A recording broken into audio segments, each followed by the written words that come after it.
everyone, it's Natalie, and today starts my very first reading vlog. Yay! I just got back from class. I usually have 2 Friday morning classes, but one of them canceled, so my weekend starts a whole hour early. Anyway, this weekend I will be continuing to read Muse of Nightmares by Laini Taylor, and you will also get to see a little peek into the life of an English ed major, since I also have a couple papers to finish up. Yeah, for Muse of Nightmares, I started it last Saturday, and I also got to read a bit of it Sunday, but unfortunately I have not gotten to read pretty much all week, so I'm still at about the 60 or 70 page mark. I know I had just started chapter 8 when I had to put it down because of school. Or my thoughts are, it's promising, it is hopeful. I didn't like the way it started. Strange the Dreamer had this prologue-y bit at the beginning that would eventually be tied into the rest of the plot, and the same thing happened here. And it's not that I didn't like the prologue bit here. I did think it wasn't as impactful as the one in Strange the Dreamer, but it's just the whole organization of some of the scenes. For Muse of Nightmares, I'm not very far into it, maybe about 60 or 70 pages. I did start it last Saturday, but the last time I got to read it was Sunday because it's been a really busy week at school, so I'm definitely excited to get back to it this weekend.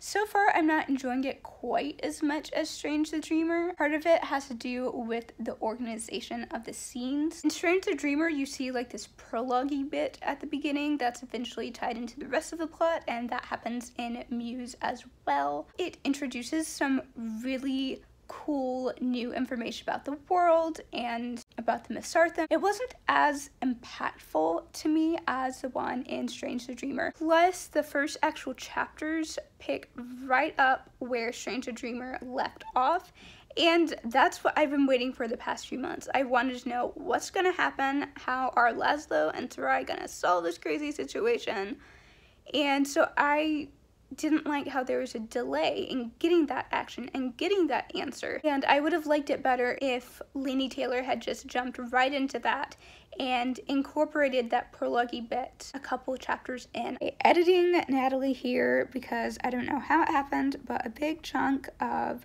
my thoughts on Muse of Nightmares were filmed on a different orientation than the rest of it. I don't know how that happened because I filmed it like I normally do, but basically what I have been trying to say was I think the first few chapters after the prologue kind of dragged the scene out, but I will say that when I started chapter 8, things were starting to pick up a bit more. Things were getting a little more exciting, and of course that's when I had to put the book down. I still love Minya. I love what Laini Taylor is doing with her character and how she has a complex villain.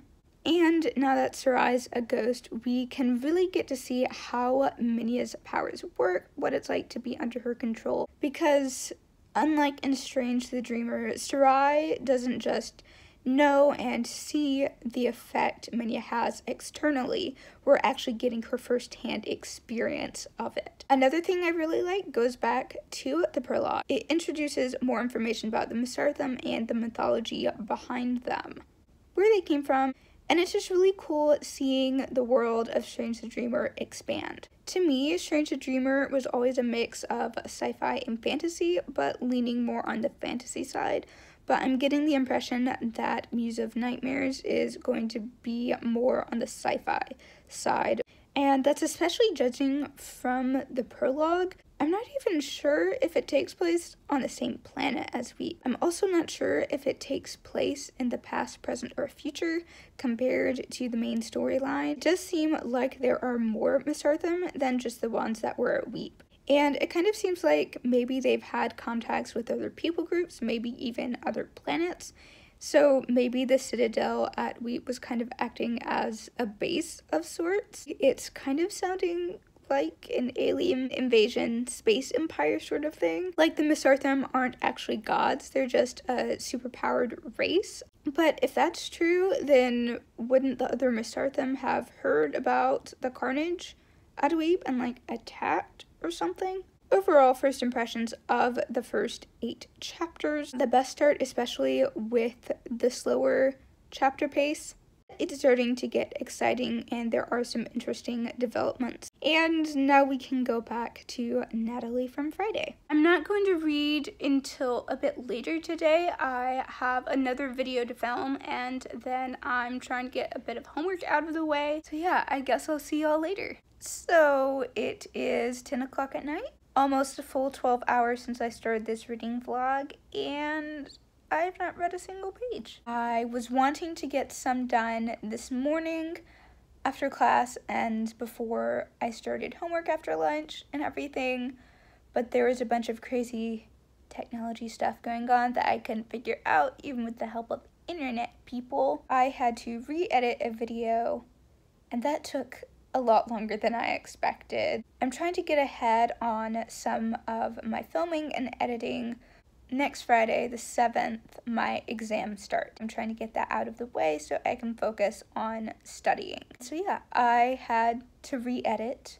I procrastinated against homework, watching YouTube videos, and scrolling through Instagram, as one does when one is trying to procrastinate. And then once I actually was trying to study, my mom called, and we talked for like 30-45 minutes. I did get some studying done in the end. And then I hung out with a friend for about an hour. She also wanted me to help her do her makeup for an informal she got invited to. It was really fun, even though it wasn't the most productive time. After that, I got to homework, watched Daredevil, oh my gosh, season 3, you guys. Oh gosh, it is so intense. It's probably one of my favorite shows at the moment. You have to go watch it if you have access to Netflix. I mean, any of the Marvel shows, really, but I've just been really loving Daredevil recently. I'm about to go make some tea, and then I'm actually going to get some reading done.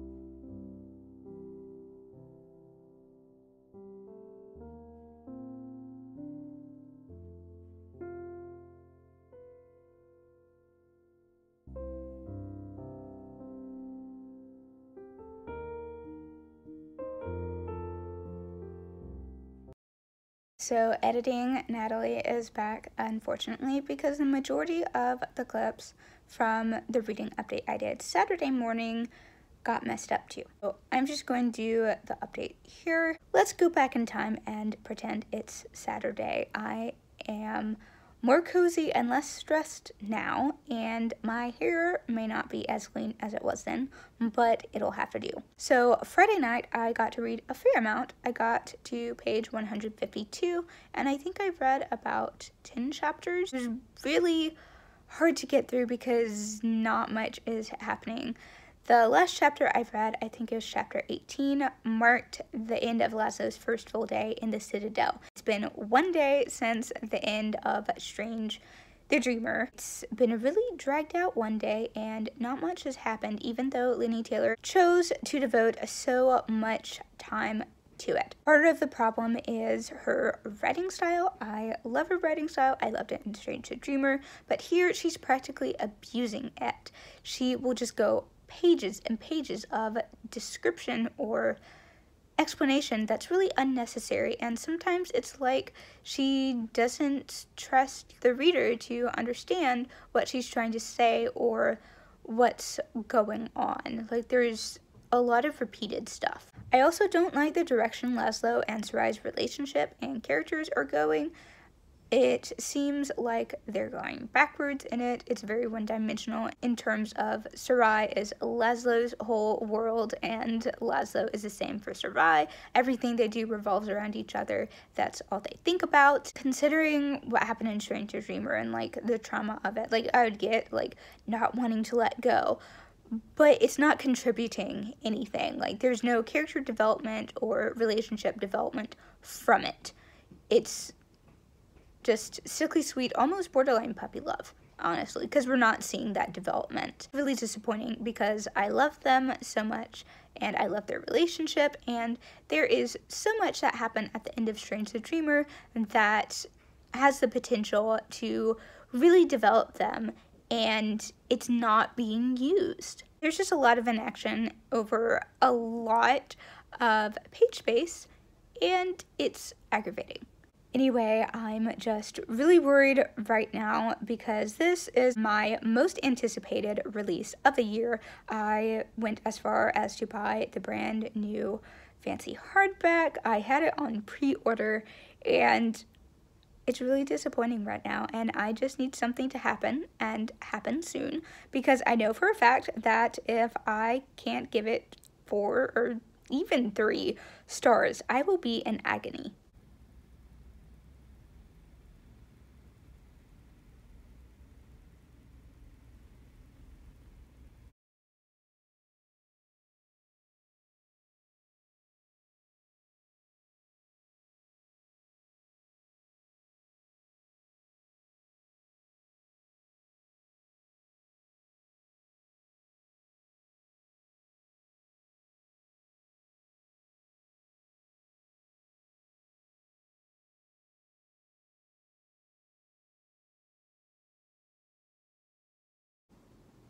So I didn't get to read at all yesterday. It ended up just being one giant homework day, with the exception of a break to make snowflakes. I was up until 2 in the morning doing homework, and I have more homework to do today, but I have purposefully carved out time later today for reading, like an hour, hour and a half maybe. But in order to have that extra time, I have to get a head start on that homework.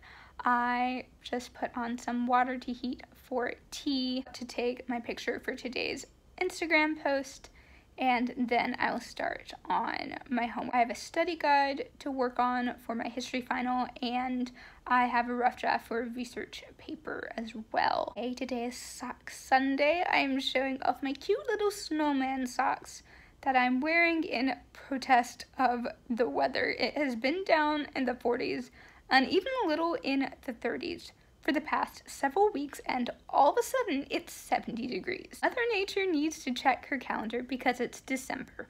I don't care if the first day of winter is technically not until the 21st. It's winter. I am finally done with homework for now. I'm pretty much finished with my research paper, and I've done a big chunk of the history study guide. I am about to go to the store and get some Christmas gift stuff. It just turned into a big Christmas weekend. There was the decorations yesterday. Today I wanted to prepare some gifts for my friends. I'm going to make homemade hot chocolate mix, so I have to get stuff for that. Didn't mean to wait until it was dark outside, but that's just how homework works. Here they are. I've wrapped them up, and like I said before, tomorrow I'm going to paint and add the little book recommendation index cards, and I'm also going to add some pretty ribbon. Okay, so I have one final reading update for y'all before I officially sign off.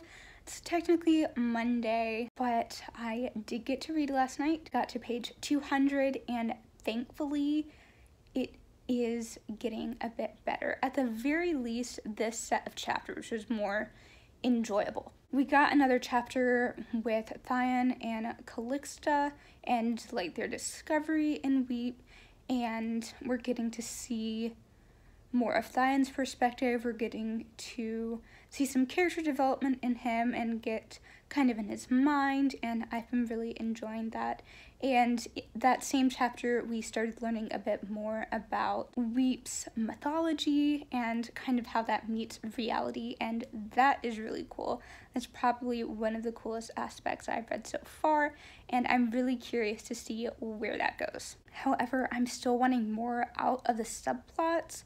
I just want there to be more balance with the main plot. Just one chapter every now and then isn't cutting it for me, because these subplots are so intriguing to me, and I want there to be more page time. I think it would be easier to flesh them out and things would happen faster if there was more of a balance. And as much as I love Laszlo and Sarai, I just want to see the other characters more. Especially the other Godspawn, because other than Sarai and Minya, they've all kind of taken a back seat, and I really wanted to learn more about them. There's like this weird romance drama going on between Farrell and Ruby. It's not doing anything to progress their characters or the plot. It's kind of one of those things where it's in there to make it seem like stuff is happening, but it's not really. I don't like how that's what their characters have been reduced to. One thing I am excited about is one of the chapters I read following the main storyline goes back to that book in Strange the Dreamer that Farrell was always trying to decipher. And I knew that it would come back in this book because there's a couple illustrated pages at the beginning. Let me find it to show you. But it looks like this old manuscript with these, like, glyph-like characters on it. See? And so I knew that book was going to come back. And in the set of chapters I read, they did. And so I'm really excited to see where that goes, what kind of answers they might find there as they're trying to decipher it. But my one problem with that, like, the pages are made out of Mesarthim, so Laszlo obviously can, like, activate it and everything, and not to say that Laszlo in himself is, like, a Gary Stu character, but I feel like sometimes he's being used as one. Like, his powers pretty much have the answer to anything and everything, or they're the thing that helps them find answers.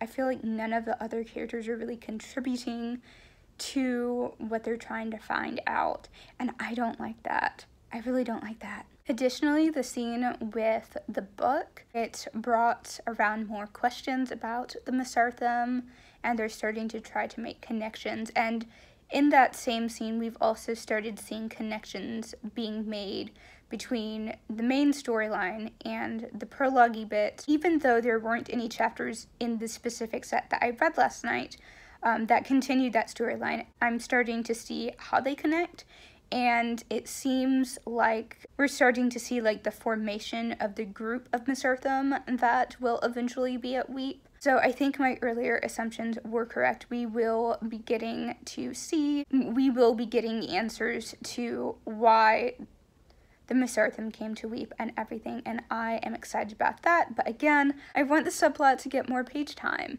because they are really interesting. But back to the positive. Something has happened in the Citadel other than the developments with the mysterious book. Stuff has happened.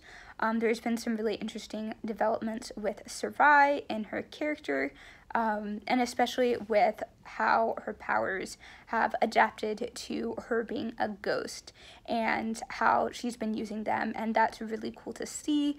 We've also gotten a bit more Minya. We've gotten a deeper understanding of her character, of the trauma that she's been through and how it's affected her over the years, why she is the way she is, and what it actually was like to witness the carnage. That was the last chapter I read for the night, and it was a really, really, really powerful chapter. Even though this weekend was super crazy busy and the homework was stressful and everything, I'm really glad I did get to read. I read a surprising amount considering how busy I was. I think I've read almost 150 pages if I'm doing that math correctly, but there is a reason why I'm not a math major to begin with. But yeah, it's been really fun doing this vlog. Considering this is my maiden voyage in reading vlogs, tell me down in the comments what you like to see in vlogs and how I can improve them. If you did anything fun or interesting this weekend or got to read,